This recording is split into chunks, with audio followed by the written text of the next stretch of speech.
Now we're going to start with the production function.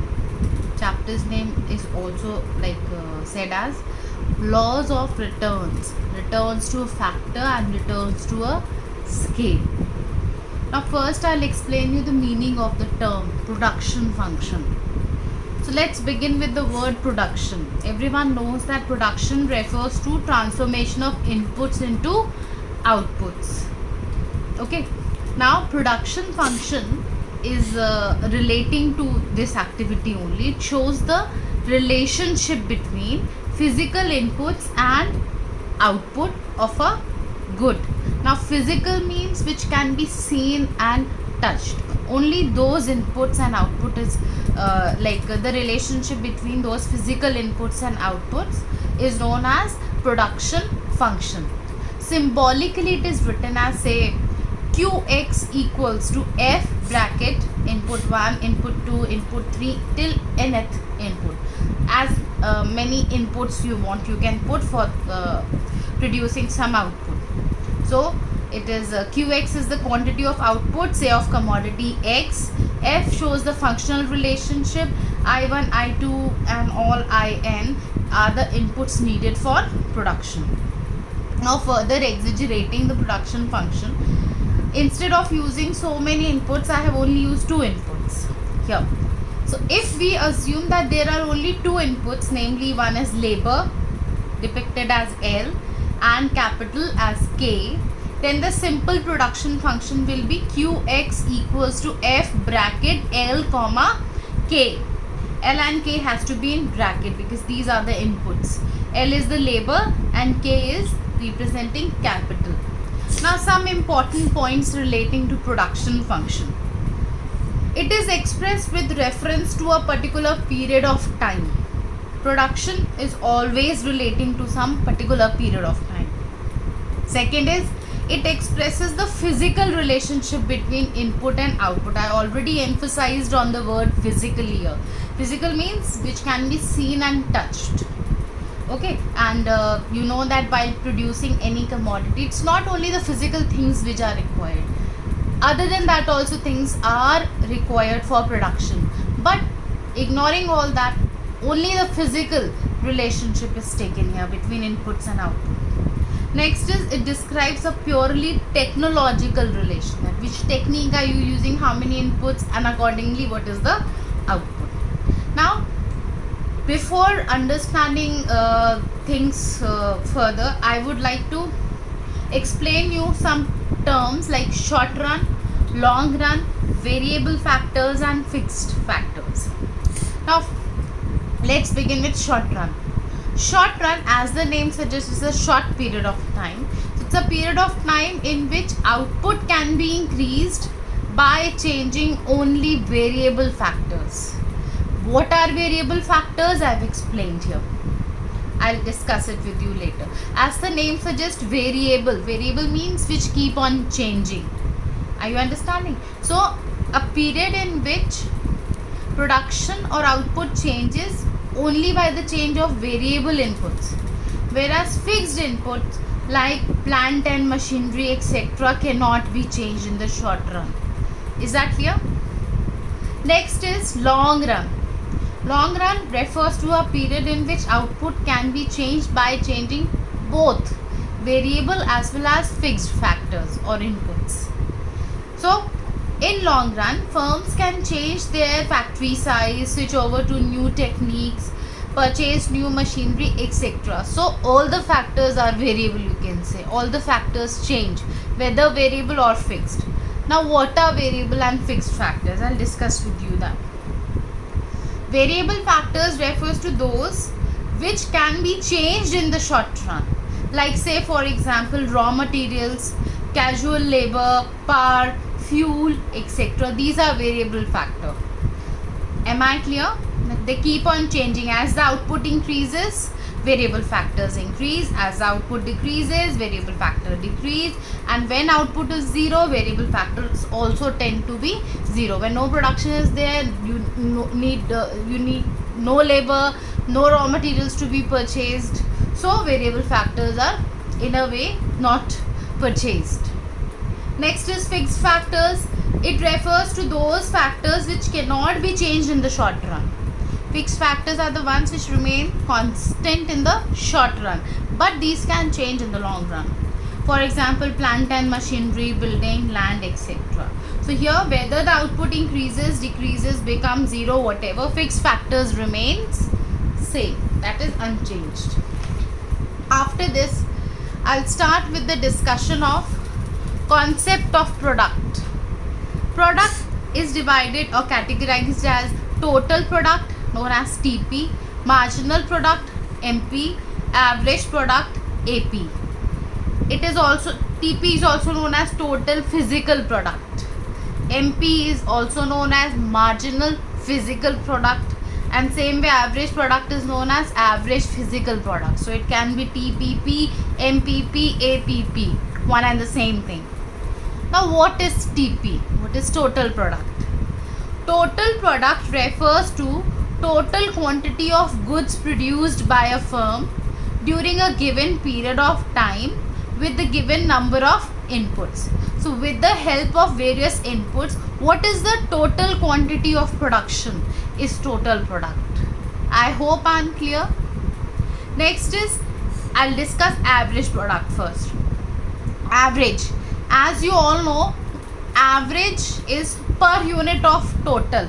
So that is what is written here, that it refers to output per unit of variable factor or input.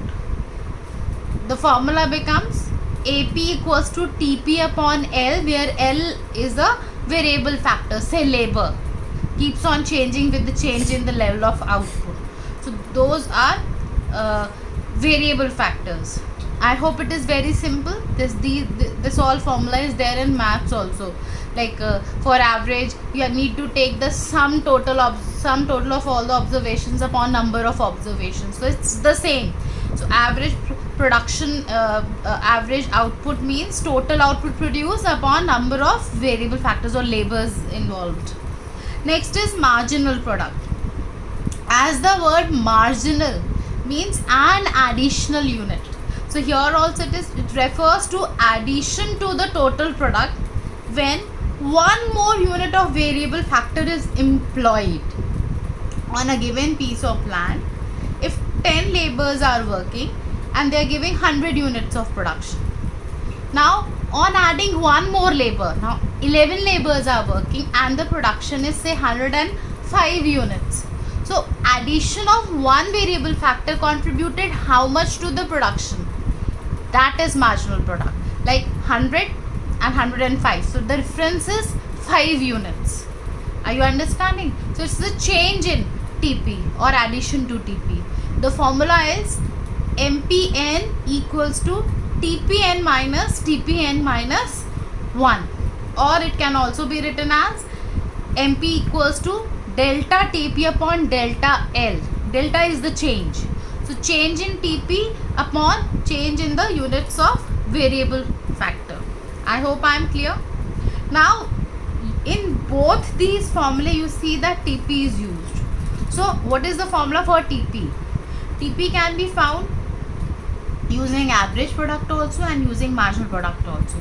The formula is, as the formula was AP is equals to TP upon L, so you will take L, transposing L to the left hand side, you will get AP into L equals to TP. So this is one first formula for TP, and as you can see here that MPN equals to TPN minus 1.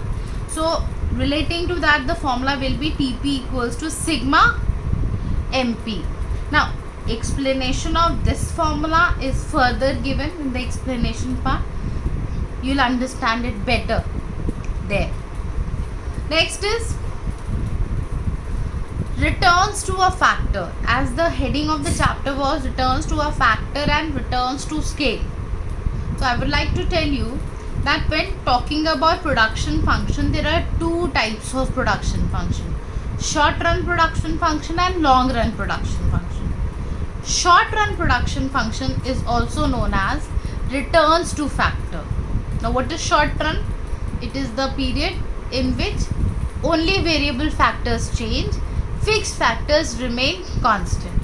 So output or production increases only because of the change in the variable factors. Okay, so when we talk about returns to a factor, it is also known as law of variable proportions. Variable proportion means only the variable factor is changing. Now what is this law? I'll explain you. Law of variable proportion states that as more and more of variable factors are combined with the given fixed factor, TP, that is the total product, increases at increasing rate initially, eventually increases at diminishing rate. Finally, it becomes maximum and declines. So this is something which we say as law of variable factors. Now what is that? Say on a given piece of land, you are employing laborers and you keep on increasing the number of laborers. So initial stages, when you start with the production activity, production increases very rapidly. It increases at an increasing rate. But then too, if you keep on increasing the labor, there will be a time then additional labor is contributing less units of additional production. So that is what is written here. When you keep on combining variable factor with a given fixed factor, a stage comes when TP initially increases at increasing rate and then it starts increasing at diminishing rate. Am I clear? With every law there is some assumption. So same way this law also has some assumptions I have discussed here. First assumption is technology remains constant. Second assumption is it is assumed that some inputs are fixed while others are varied. The name suggests variable proportions. Okay, only variable factors tend to change. Next, it is assumed that technology is such that it is possible to change the factor proportions. The law will not apply in the situations where factor of production must be used in fixed. Now factors of production is fixed and variable factors. As fixed factor remains fixed, it does not change, only the variable factor change. So obviously the proportion is going to be different. Say for example, this is land, these are labors. So I am depicting land as 1. Land remains the same. But first you employ only 1 labor, then 2 labors, then 3, then 4.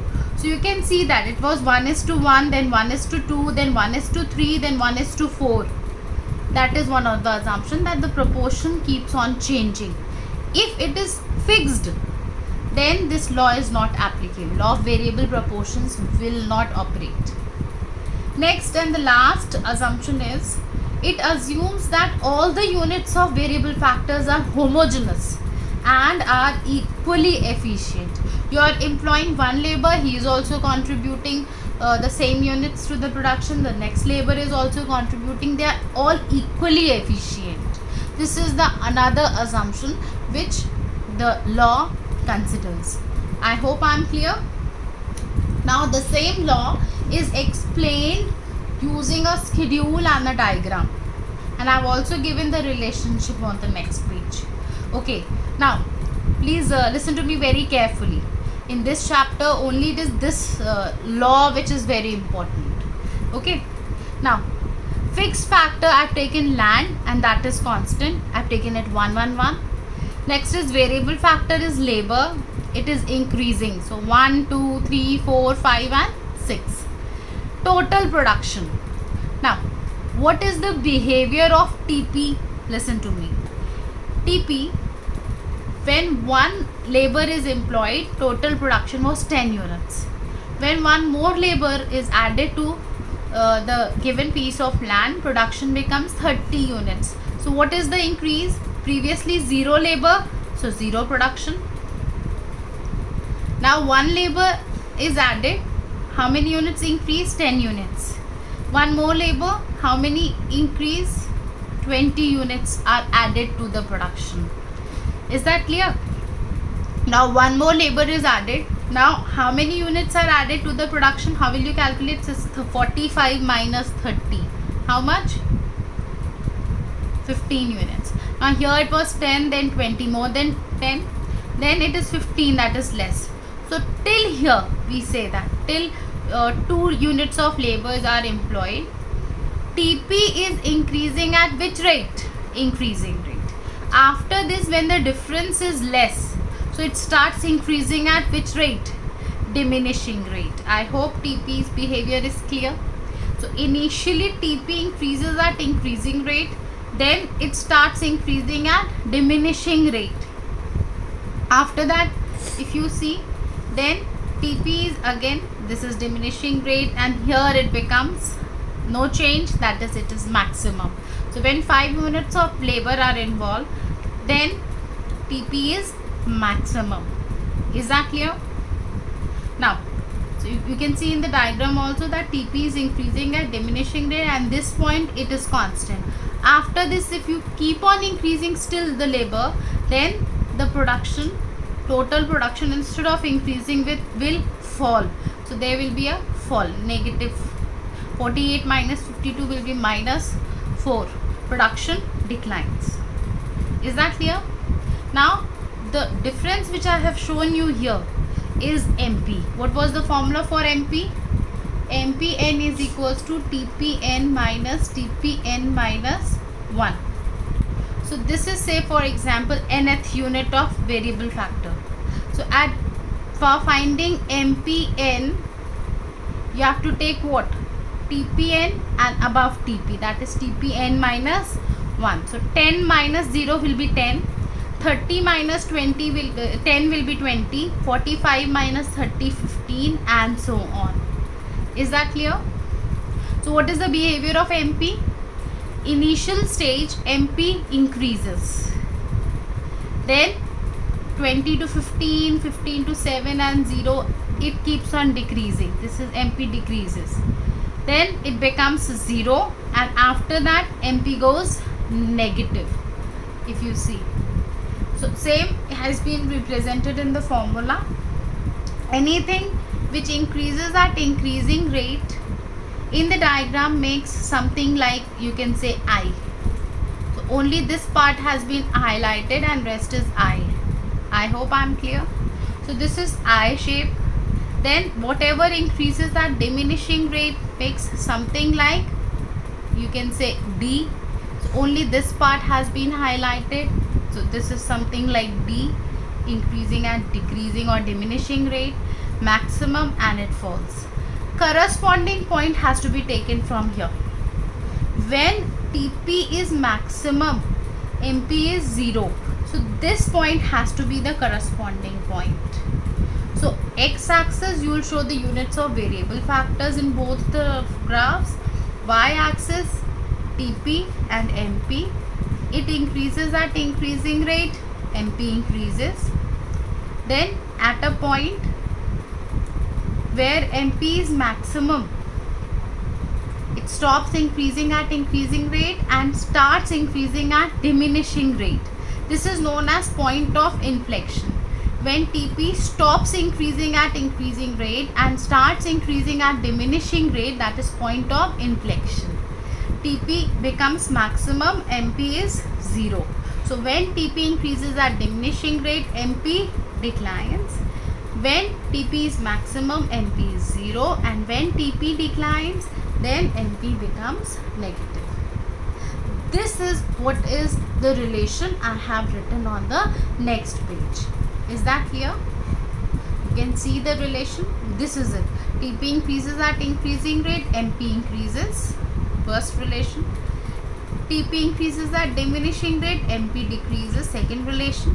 TP maximum, MP 0. Third. TP declines, MP goes negative. This is the fourth relation. Fifth relation, you can very well see that till the point MP is positive, whether increasing or decreasing, till that point TP increases. Fourth point. So these are the three stages which you will get. Next point is, you will get the 3 stages. First stage is known as increasing returns to factor. Second stage is known as decreasing or diminishing returns to factor. Third stage is known as negative returns to a factor. You can also see the combined diagram of TP and MP, which is made on the next page. Okay, I hope I am clear.